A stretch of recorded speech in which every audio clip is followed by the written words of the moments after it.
진입했습니다. 이스라엘 발사 준비! 김정은은 핵 개발 완성 시간표까지 정해놓고 위험천만한 핵 질주의 마지막 직선 주로에 들어섰습니다.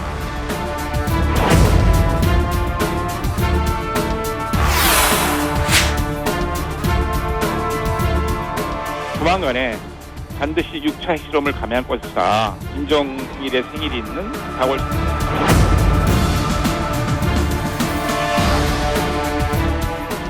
전술핵의 재배치는 북한에 대한 억제력을 대폭 증강시킬 뿐만 아니라 전술핵 재배치를 검토하고 있다는 보도가 나오는 등 군사적 긴장이 고조되고 있는 상황에 대해 깊은 우려를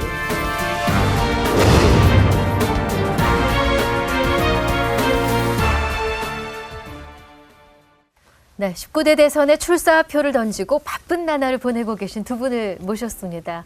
원유철 자유한국당 의원, 천정배 국민의당 의원 모셨습니다. 어서 오십시오. 어서 오십시오. 네, 반갑습니다. 네, 두 분이 다 대선 출마를 선언하신 대선 후보들이십니다. 그래서 네. 통상적으로 대선 후보들은 이 당에서 토론회를 할 때 그렇게 나오시는데 두 분이 오늘 저희 라이브 쇼에서 직접 대선 후보들 간에 격이 없는 토론을 해보자고 해서 초청에 응해 주셨습니다. 고맙습니다. 감사합니다. 네. 먼저 감사드립니다. 예. 오늘 저 원유철 의원의 사진 한 장이 많은 분들의 관심을 끌었습니다. 중국이 사드와 관련해서 우리 기업들한테 경제 보복하는 것에 대한 항의 네, 지금 1인 시위를 나왔는데요. 했습니다. 네. 예. 여기가 어딘가요? 여기가 서울역에 있는 롯데마트점 앞입니다. 아하. 1인 시위는 저 천정배 후보도 여러 사안으로 하셨던 것 같은데 우선 원유철 후보의 저 시위를 보시면 어떤 생각이 드시는지요? 예, 우리 원의원께서 여러 가지 나라를 걱정하시는 마음이 모두 담는 것으로 여겨집니다. 그러나 이 문제는 사실은 우리 정부, 박근혜 정부고 최근에는 또 황교안 대행 정부랄까요? 네. 이 정부가 중국에 사드 보복 없다 이런 식으로 사실은 매우 안이하고 무책임한 주장만 해오면서 아무 대책을 마련하지 않은데 큰 이 원인이 됐다 하는 것을 지적하지 않을 수가 없어요. 그래서 지금부터라도 더구나 이 외교 또 국방의 문제이고 우리 경제가 달린 문제이기 때문에 이렇게 서로 입장이 좀 달라도 여야 간에 충분한 토론을 통하고 또 국민적 합의를 거쳐서 차분히 사드 문제도 그렇고 또 이 중국의 보복에 대한 대응 문제도 그런 충분한 토론을 했으면 좋겠다는 그런 느낌입니다. 예. 고생하셨습니다. 예. 이 사드 배치의 본질은 북한 핵에 있습니다. 그런데 지금 사실 북한의 핵과 미사일이라는 이 대량 살상 무기의 위협이 간단치가 않습니다. 북한이 이미 5차례나 핵실험을 하고 30차례에 가까운 미사일 도발을 하고 또 SLBM 발사 성공까지 했지 않습니까? 이렇게 어마어마한 대량 살상 무기가 그 위협이 우리 앞에 현실로 다가왔는데 사실은 이 사드는 그 방어 수단입니다. 방패입니다. 네. 당연히 우리가 우리 국민과 국가의 안위를 지키기 위해서 갖춰야 될 방어 체계인데 이거를 다음 정권으로 미루자 또 이거를 해서는 안 된다 이렇게 얘기하니까 중국도 우리 대한민국을 알기를 우습게 하는 겁니다. 아까 우리 존경하는 천 의원님께서 말씀하셨다시피 안보에는 여야가 없지 않습니까? 이 대한민국의 전망과 관련 문제인데 이걸 단일된 목소리로 강력하게 우리가 대응을 해야 됨에도 불구하고 이렇게 야당에서 좀 안이한 태도로 나오니까 중국에서 그냥 보복도 하고 또 여러 가지 도에 넘치는 어떤 그 여러 가지 간섭을 네. 부당한 간섭을 하고 있지 않습니까? 알겠습니다. 이건 있을 수 없는 일입니다. 저기 두 분 이 대선 후보 토론이 돼서 저희들이 좀 공정하게 그 시계를 돌리겠습니다. 아, 또 그런가요? 42초 시계로 할까요? 42초 시계로 돌리겠습니다. 왜 42초예요? 예, 저 사이 좋으시라고. 그래서 그래요. 42초. 자, 이제 예. 우선 이 문제를 바라보는 기초 사실이 다릅니다. 그 사드 배치 문제는 우리 외교, 안보, 경제 모든 국익에 관련된 매우 중대 사항입니다. 그리고 제가 보기에는 이것은 사실은 미국의 MD 체계에 편입되는 거 아니냐 하는 그런 강력한 의혹이 있고 또 더 나아가서는 신냉전 구조, 미국과 일본과 우리 한국을 한편으로 하고 중국과 러시아와 북한을 한편으로 하는 이런 신냉전의 그런 그 대립 구도로 편입되는 거 아닌가 하는 문제가 있는 겁니다. 그래서 이 사드 문제는 단순히 북한의 핵이나 미사일에 대한 방어 수단을 넘어서는 의미가 있단 말이에요. 그 점을 좀 따져보자는 겁니다. 네. 그렇죠? 저는 야당한테 되묻고 싶은 것이요. 그러면 북한의 이런 핵과 미사일 위협에 우리 국민을 어떻게 지킬 것인가. 그러니까 그 방안이 뭔지 저는 그게 궁금합니다. 무조건 반대만 하면 반대만 할 것이 아니라 구체적으로 대응 수단이 있어야 되지 않겠습니까? 제가 사실 이 사드 문제 때문에 작년에 중국에 가서 중국의 상당히 고위층 인사들한테 이런 얘기를 했어요. 당신들이 정말 우리를 진정한 친구로 생각한다면 북한은 때리는 친구고 우리는 맞는 친구다. 그럼 때리는 친구한테 그만 때리라고 말리는 게 도리지 맞는 친구한테 왜 피해냐고 하는 게 이치에 맞지 않는 거 아니냐. 우리는 북핵 문제가 해결되지 않으면 안 된다. 우리 사드 배치했을 게 없다. 박근혜 대통령도 시진핑 주석 만나서 북핵 문제 해결되면 철수하겠다고 하지 않았냐. 예, 북핵과 미사일 문제를 해결하고 우리 안보를 지키자는데 무슨 다른 이견이 있겠습니까? 문제는 사드라는 것이 그 효과적인 수단인가. 뭐 사실은 지금 성주에 배치하려는 사드는 수도권에 방어하고는 관계가 없다는 거 잘 아시지 않습니까? 그래서 이 사드 문제를 그 단순히 북핵의 방어 수단이라고 보기 어려운 아까 말씀드린 대로 이것은 신냉전 구조에 우리 자신을 밀어넣어서 오히려 북핵 문제 해결을 어렵게 하는 측면이 있단 말입니다. 그래서 이것을 충분히 국회에서도 훨씬 더 토론을 하고 지금 더구나 대통령 탄핵 국면이라서 지금 국정이 공백 상태에 있지 않습니까? 그래서 대통령을 새로 뽑아서 그때 여야 간에 국회에서 충분한 토론을 통해서 그 비준 동의도 거치자는 겁니다. 북한의 핵과 미사일의 그 위협이 심각한 수준입니다. 그걸 막기 위해서 우리 군에서는 이제 킬체인 시스템하고 KAMD라는 한국형 미사일 방어 체계로 대비하고 있는데 이것이 부족해서 추가로 사드 배치로 이제 중첩 방어를 하고 있는 겁니다. 그런데 이 사드가 포대가 이제 대한민국 전체 커버하려면 한 3포대가 필요합니다. 그러니까 우선적으로 급한 대로 한 포대를 데려와서 우선 급한 비상 조치를 하고 있는 거고요. 저는 근본적으로 이 북한의 핵 위협에 맞서서는 우리도 핵무장을 할 수밖에 없다. 핵은 핵으로 억제할 수밖에 없습니다. 그래서 저는 강력하게 북한의 오판과 도발을 막기 위해서 한국형 핵무장으로 평화를 유지시켜야 된다. 원희철 후보가 이제 핵무장론을 지금 주장하셨습니다. 예, 제가 원 의원님하고는 사실은 굉장히 가깝고 그 인품 매우 존중합니다만은 핵무장하자는 주장은 그야말로 무책임한 이 안보 포퓰리즘입니다. 핵무장이라는 것은요, 지금 전 세계적인 비확산 체제가 전 세계 룰 아닙니까? 거기서 벗어나는 국가는 그건 전 세계 깡패 국가로 취급당하고 온갖 제재를 받고 고립되고 하는 겁니다. 그게 지금 북의 모습 아닙니까? 지금 우리가 핵무장하다는 것은요, 사실은 북한 정권 같은 것으로 가자는 거란 말이에요. 어떻게 그것을 책임 있는 정치 세력이 주장할 수 있나요? 그건 말이 안 되는 거고요. 그 다음에 핵무장은 우리가 한다고 될 수도 있는 것도 아니에요. NPT 체제에서 거기까지 하셨죠. 그 핵은 핵으로 억제해야 되는 것이 기본적인 상식이고요. 그 미국의 대표적인 외교관이라고 할 수 있는 헨리 키신저 미 국무장관도 이런 말을 했습니다. 이웃 국가가 핵으로 무장했을 때 같이 핵을 갖고 있는 것이야말로 가장 강력한 상호 불가침 조약을 맺는 것이다라고 얘기했습니다. 이것은 이제 핵이라는 절대 무기의 어떤 엄중함을 얘기하는 거고요. NPT 체제에 말씀하시는데 NPT 10조에 보면 비상사태일 경우에는 NPT 가입국가 탈퇴할 수 있는 규정이 있습니다. 그 비상사태라는 게 지금 대한민국입니다. 대한민국 남북이 휴전 상태에 있습니다. 한쪽은 어마어마한 이런 핵과 미사일로 계속 고도화 발전시키는데 우리는 그냥 수수방관할 수 없는 거 아니겠습니까? 북한의 오판을 막기 위해서라도 도발을 막기 위해서라도 확실하게 해야 됩니다. 자, 이 문제는 여기까지만 하겠습니다. 네, 다음 주제입니다. 당정이 중국 무역 보복에요. WTO 제소를 적극 검토하겠다 했습니다. 여기에 대한 찬반을 듣고 싶습니다. 먼저 천 의원님. 뭐 경우에 따라서 제소해볼 수도 있겠죠.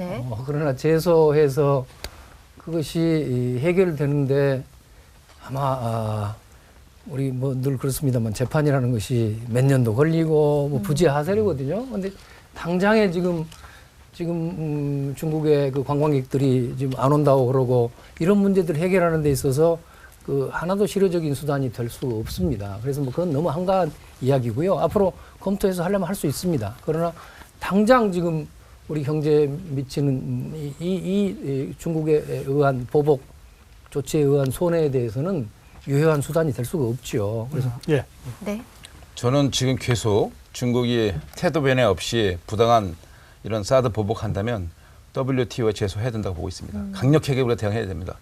제가 최근에 지난 주말부터 지금 그 1인 시위를 한 3시간 정도 하고 있습니다. 네. 중국 대사관 앞에서 1시간 반 하고 또 지금 어려움을 겪고 있는 롯데마트 앞에서 1시간 반 각각 네. 항의 시위와 응원 시위를 하고 있는데요.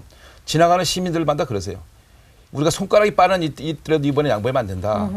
우리 조선시대 때 속국도 아니고 이게 뭐냐. 네. 아주 국민들의 분노가 이만저만이 아닙니다. 네. 저도 그래서 이번에 필요하다면 중국의 이 오만한 이런 태도를 바로잡기 위해서라도 네. 필요하다면 WTO 제소를 해야 된다고 보고 있습니다. 자, 다음 주제로 가겠습니다. 박 대통령의 탄핵이 인용될 것인가, 기각될 것인가. 뭐 며칠 있으면 이제 결과가 나올 겁니다만, 그렇죠. 네. 그러나 주장은 뭐 우리 국민들이 다 주장하고 있지 않습니까? 촛불을 들고 탄핵 인용해야 된다고 주장하시고 또 태극기를 들고 탄핵 기각돼야 된다 또는 네. 각하돼야 된다고 주장하십니다. 네. 두 분은 어떻게 주장하시는지요? 이번에는 천영께서 먼저 하시겠습니다. 천영 후보께서. 이제 3월 13일 이전에 결정이 날 것으로 보이지 않습니까? 불과 6일 뒤입니다. 저는 99.99% 탄핵 결정이 되리라고 봅니다.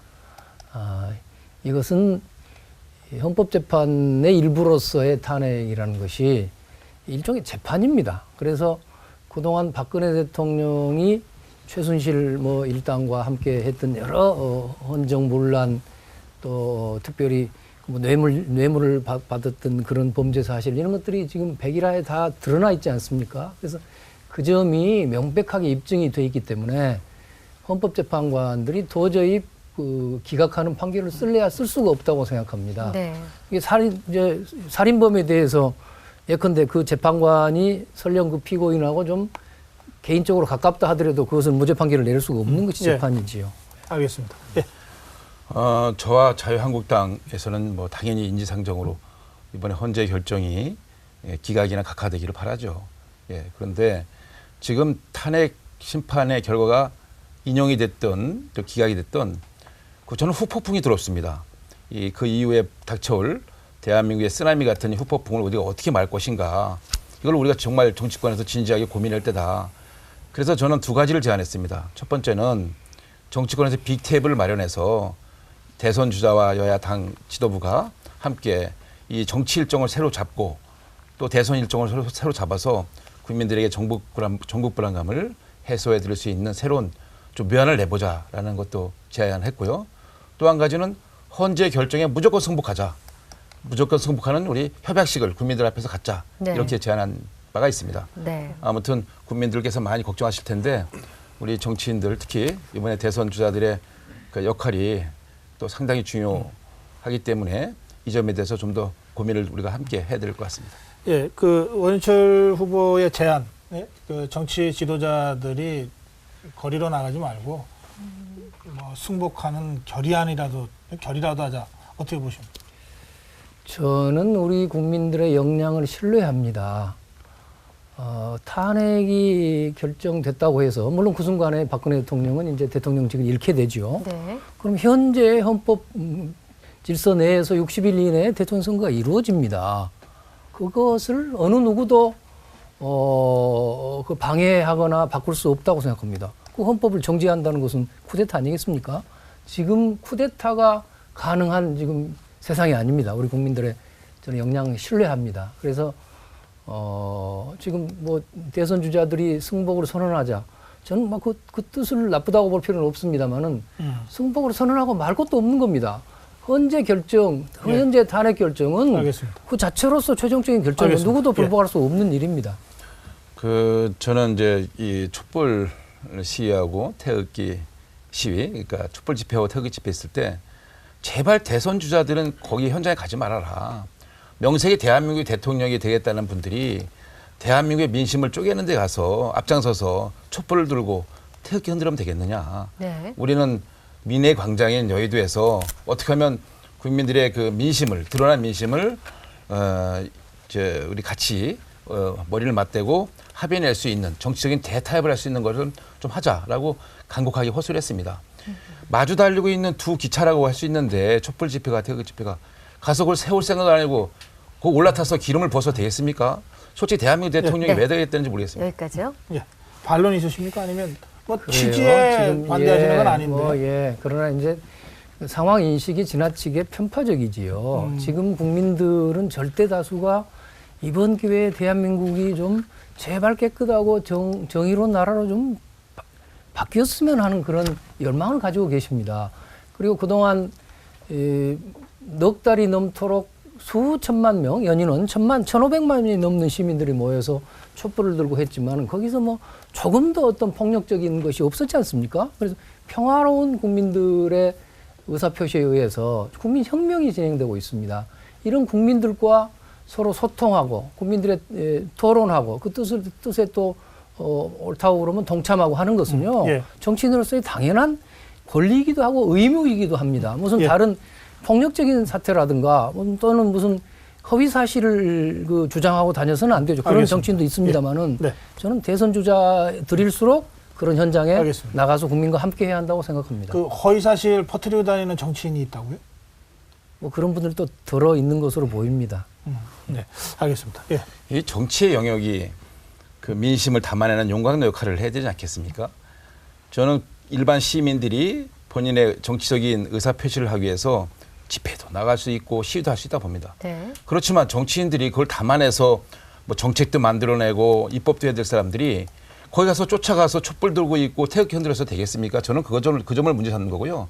지금 상황이 여기까지 왔으니까 이제 저는 이번에 그 헌재에서 현명한 결정을 해서 저는 기각이나 각하가 되길 바라지만 아무튼 탄핵 심판의 결과가 인용이 되던 기각이 되던 이 대한민국에 몰려올 이 후폭풍, 쓰나미 같은 후폭풍을 이제 우리 정치권에서 방파제로 막아야 된다. 그 방파제 같은 역할을 하는 것이 바로 헌재 결정에 무조건 승복하자 이런 협약식을 갖지 않는 것이 저의 그 제안이라는 것을 다시 한번 강조해서 말씀드립니다. 네. 이 헌재 심판 결정에 대한 토론을 들었습니다. 그와 직접 연관되는 건 아니지만 어떤 형태로도 영향을 주고받는 것이 이제 특검 수사였습니다. 그동안. 어제 특검 수사 결과를 이제 박영수 특검이 직접 발표했는데요. 그 부분에 대해서 두 분은 어떻게 평가하시는지요? 예, 차정회 후보님. 특검이 제한된 시간 또 제한된 인원을 가지고 아주 노력을 해서 아주 과거의 어느 특검보다도 공정하게 또 엄정하게 수사를 잘했다고 생각합니다. 아쉬운 것은 특검 기간이 연장할 수 있는 지금 이미 제도가 만들어져 있지 않습니까? 근데 그것을 황교안 대행이 국민의 그 여망과는 달리 그것을 연장을 불허함으로써 특검의 수사가 이제 검찰로 이관돼서 사실은 국민적 신뢰가 부족한 검찰이 이걸 진행하게 된 것이 매우 안타깝습니다. 앞으로 이 문제도 우리가 정치권에서 더 강력한 대책을 세워야 되겠습니다. 예. 네. 이번 특검은 사상 유례가 없을 정도로 사실은 그 일찍이 이런 전례가 없는 그런 특검입니다. 무슨 말씀이냐면 야당에서만 추천하는 특검 후보 중에서 대통령이 임명하는 경우입니다. 그리고 이거 여당에서는 추천할 권한도 아주 안 가졌습니다. 야당한테 다 양보했습니다. 그리고 이 법안은 한시법입니다. 시한이 정해져 있는 겁니다. 이 한시법이라는 것은 그 기간 내에 모든 걸 다 매듭지라는 말이죠. 그 충분한 예산과 인력을 뒷받침했습니다. 그러면 이제 그 특검이 시한이 만료가 됐으면 이제 정상적인 대한민국 검찰과 법원에 넘겨도 됩니다. 대한민국 검찰과 법원이 있는데 그 마무리 못한 거는 거기서 하면 되는 거 아니겠습니까? 예. 그것마저 부정한다면 알겠습니다. 대한민국 검찰을 거의 다 부정하는 거죠. 예. 지금 천정배 후보가 실시간 검색어에 올랐다고 합니다. 저희 방송을 많은 분들이 보시고 어떤 사람인가 이렇게 검색을 많이 하시는 모양입니다. 네. 아까 말씀 중에 이제 그 특검 연장과 관련돼서 황교안 권한대행의 얘기가 잠깐 나왔는데, 제 질문 드릴게요. 황교안 권한대행의 출마 얘기가 계속 나오지 않습니까? 이제 보수 진영이 워낙 지금 어려운 처지라서 아마 그런저런 얘기들이 나오는 모양인데, 황교안 권한대행 출마에 대해서는 두 분이 어떤 입장이신지를 입장을 좀 밝혀주십시오. 이번에는 원현철 후보께서 먼저 하실까요? 지금 황교안 대행께서는 이제 대통령 권한 대행으로 대한민국이 워낙 지금 그 안보적인 측면이나 또 민생적인 측면에서 그 잘 국정에 집념해야 될 그런 위치에 있습니다. 그래서 이 출마 자체를 거론하는 자체가 부담스러운 측면이 있는데, 이제 법적인 문제가 해소되면 저는 황교안 대행도 보험 요건, 우리 자유한국당과 같이 당정회의도 하고 하는 법률 요건이 되기 때문에 법적인 문제가 해소되면 우리 당에 와서 그 후보로 같이 경쟁했으면 좋겠습니다. 그러니까 출마해야 한다. 자유한국당 후보로 출마해야 자유한국당 후보로 충분히 출마를 해도 아무 정치적으로 하자가 없다. 법적으로 문제만 해소되면요. 네. 예, 누구나 출마할 그 자유는 있지요. 그런데 문제는 황교안 권한대행이 이 비상시국에 권한대행으로서 정말 국가적 위기를 극복하는데 전념해야 될 텐데, 그것을 자신의 대선 출마를 위해서 국정을 소홀히 하고 그것을 활용한다는 데 문제가 있는 겁니다. 예컨대 지금 사드의 중국의 보복 문제 같은 것을 과연 황교안 대행이 얼마만큼 거기에 대책을 세우고 했느냐, 이런 것을 지적할 수가 있습니다. 그래서 우선 그 점은 부당하다고 보이고요. 네. 또 하나는 어리석은 일이라고 생각합니다. 지금 죄송한 시간이 말씀이지만 시간이 다 됐습니다. 예. 벌써 그래요? 한 번 더 말씀하시겠습니까? 아니면 먼저 기회를 드릴까요? 그렇죠. 네, 맞아 말씀하시죠. 네. 40초 더 드리겠습니다. 예, 말씀하세요. 지금 박근혜 최순실의 국정농단과 여러 헌법 유린 사태가 그것이 그분들 간의 책임입니까? 새누리당과 또 박근혜 정부의 제2인자인 황교안 국무총리의 심각한 책임이 있는 겁니다. 그래서 지금 이 국민들이 미안한 이야기지만은 황교안 대행한테 또는 새누리당, 지금 새누리당 이름이 바뀌었나요? 자유한국당이요? 네. 자유한국당 후보한테 무슨 다음 정권을 맡긴다는 것은 그것은 상상할 수 없는 일입니다. 그래서 이 경우에 뭐 나오는 건 자유겠지만 그것은 알겠습니다. 반기문 그 전 총장처럼 깨끗하게 포기하는 것이 알겠습니다. 다르겠지요. 예. 황교안 대행께서 출마를 할 경우에 뭐 2달이라는 공백이 있을 수가 있습니다. 그런데 이 2달이 중요하느냐, 앞으로 대한민국에 5년이 더 중요하느냐, 이런 걸 볼 때는 저는 5년이 더 중요하다고 보고 있습니다. 2달의 과도기는 우리 국민들의 어떤 그런 정치적인 역량, 또 여러 가지 민주주의 역량 이런 거 봤을 때 충분히 같이 극복할 수 있다 보기 때문에 아무 문제 없다고 보고 있습니다. 다만 그건 이제 황교안 대행의 본인의 판단과 결정에 맡겨야 되는데, 자유한국당의 소속의 이번에 그 대선에 참여한 저로서는 같이 와서 경쟁하는 것이 본선 경쟁력이 높아질 수 있기 때문에 와줬으면 한다라는 말씀을 드리는 겁니다. 그런데 전재명 후보님 조금 전에 자유한국당이 다시 정권을 잡는 것은 상상할 수도 없는 일이다, 이런 말씀을 하셨습니다. 사실은 자유한국당이 무슨 염치로 후보를 내려고 그러냐, 내면 안 된다, 이런 얘기가 그동안 쭉 있었어요. 그렇게 생각하시는 건가요, 혹시? 뭐 그렇게까지 제가 가혹하게 이야기할 필요는 없을 것 같습니다. 후보를 뭐 또 정당인데 뭐 내면은 결국 국민들이 판단하겠지요. 그런데 이제 기존에 또 정치를 하던 분들은 또 기회가 있으면 나오는 것은 되게 이해가 되지만 황교안 대행처럼 사실은 이 기회에 참 우연히, 그것도 어디 사실은 야당에서도 문제가 많았습니다. 저희는 총리부터 바꾼 다음에 탄핵을 하자고 했습니다만은 그랬었죠. 운 좋게 지금 이 권한 대행이 됐는데 그 기회에 이거 또 대통령 한번 돼볼까? 뭐 이런 식으로 접근해서는 그건 어리석은 짓이다. 본인한테도 아무 득도 안 될 것이고. 그러나 그 책임이 더불어민주당한테 있다, 이게 국민의당 입장이더군요. 이렇게 된데. 그 크지요. 그 당의 지도부와 또 그 당의 또 그 유력 대선 후보의 책임이 큽니다. 알겠습니다. 이 자유한국당으로서 사실은 굉장히 아픈 지적이죠. 무슨 염치로 후보 내려고 그러냐. 이런 비판 많이 들어보셨죠? 네네. 그런데 후보로 출마 선언까지 하셨잖아요. 네네. 어떻게 설명하시겠습니까? 저희들이 지금의 이런 전국 상황이 오기까지는 저희들이 책임이 무겁죠. 거기에 대해서 우리가 정말 반성을 많이 하고 우리 자유한국당에서 국민들께 수차례 사죄의 말씀도 드렸습니다. 그렇지만 저는 야당도 자유롭지 않다고 봅니다.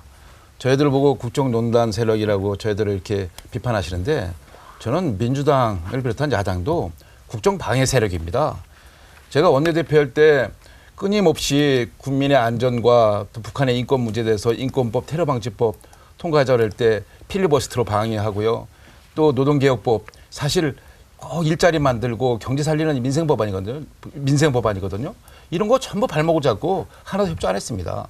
그런 측면에서 보면은 야당도 국정 발목 잡는 국정 방해 세력이다. 저는 이렇게 말씀드리지 않을 수 없습니다. 알겠습니다. 이제 주제를 바꿔야 되겠습니다. 시간이 많지는 않은데요. 두 분께서 각각 대선 후보로 출마하셨기에 핵심 대선 공약 한 가지씩을 설명하실 수 있는 기회를 드리겠습니다. 두 가지면 안 됩니까? 꼭 한 가지만 안 됩니까? 시간을 잘 쪼개 쓰시면 됩니다. 네. 그 공약에 대한 설명은 저희가 1분을 먼저 드리고 그리고 30초 부족하면 더 드리겠습니다. 천정미 후보께서 시작하실까요? 저는 우리 신용불량자인 국민들 150만 명에 대해서 신용 사면을 하겠다 하는 공약을 이미 발표했습니다. 지금 우리나라의 가계부채가 지금 1,300조가 넘어서 지금 경제 시한폭탄이 돼 있습니다. 또 빚 때문에, 그중에는 빚 때문에 인간 이하의 생활을 하고 있는 국민들도 수백만입니다. 그래서 이 문제를 해결하는 것이야말로 경제를 살리는 길이기도 하고 민생을 살리는 길입니다. 그래서 저는 우선 150만 명의 지금 속칭 신용불량자 중에 우선 50만 명은 1,000만 원 미만의 부채를 지고 있는 사람들입니다. 그런데 이분들을 일률적으로 신용불량 상태에 몰아넣어서 경제활동을 불가능하게 할 게 아니라 그분을 사면해서 새로운 기회를 주자는 것이고요. 나머지 또 100만 명 정도는 이 10년 이상의 연체채권을 가지고 있어서 어차피 회수가 안 되는 여기까지인데요. 30초를 계속 쓰시겠습니다. 그러도록 하겠습니다. 그래서 그 100만 명의 10년 이상 연체를 가지고 있는 그런 국민들에 대해서는 그런 채권을 이제 이게 사서 불량채권을 취득해서 소각하는 절차를 거침으로써 150만 명이 이 경제활동을 할 수 있도록 해야 되겠다. 그렇게 되면은 민생도 살아나고 그분들한테도 좋지만은 여러 내수가 살아날 수 있는 기반이 생겨서 경제 회생에도 큰 도움이 될 것입니다. 그것을 이제 대표 공약으로 알겠습니다. 자, 오연철 후보께서 그 정치를 하는 이유나 또 대통령이 되려는 이유가 나라를 튼튼히 잘 지키고 국민들의 생활을 풍요롭게 하는 거라고 생각합니다. 쉽게 말씀드리면 이제 안보와 경제를 튼튼히 하는 것이 매우 중요한데 저는 대한민국의 안보 위기를 한국형 핵무장으로 북핵 문제를 근본적으로 해결해서 다시는 이 국민들이 이 북핵 문제 때문에 그 불안해하지 않도록 하려고 합니다. 한반도의 평화와 또 대한민국의 전쟁을 없애기 위해서라도 우리가 강력한 힘을 가져야 된다는 차원에서 한국형 핵무장을 이번에 들고 나왔고요. 또 대한민국의 경제가 요즘에 저성장 늪에 빠져 있습니다. 일자리도 어렵고 정말 경제가 힘듭니다. 그래서 저는 유라시아 큰 길이라는 대한민국의 구체적인 미래 비전을 가지고 어마어마한 일자리와 대한민국 경제의 역동성을 불어넣어서 이 민생혁명을 일으켜내겠습니다. 이 유라시아 큰 길이라는 것은 뭐냐면 그 우리 대한민국이 반도라는 지정학적인 이점에도 있음에도 30초 더 드리겠습니다. 반도라는 지정학적인 아주 이점에도 있음에도 불구하고 북한의 벽에 가로막혀서 섬처럼 고립되어 있지 않습니까? 그 유라시아라는 대륙이 대한민국의 미래의 땅입니다. 미래의 경제 영토입니다. 세계 인구의 70%, 면적의 40%인데 유라시아라는 경제 영토를 우리가 찾아가기 위한 경제 실크로드가 바로 유라시아 큰 길인데 제가 유라시아 큰 길을 반드시 뚫어서 대한민국의 미래 비전을 실현해 나가도록 하겠습니다. 알겠습니다. 오늘 두 말씀 아주 잘 들었습니다. 감사합니다.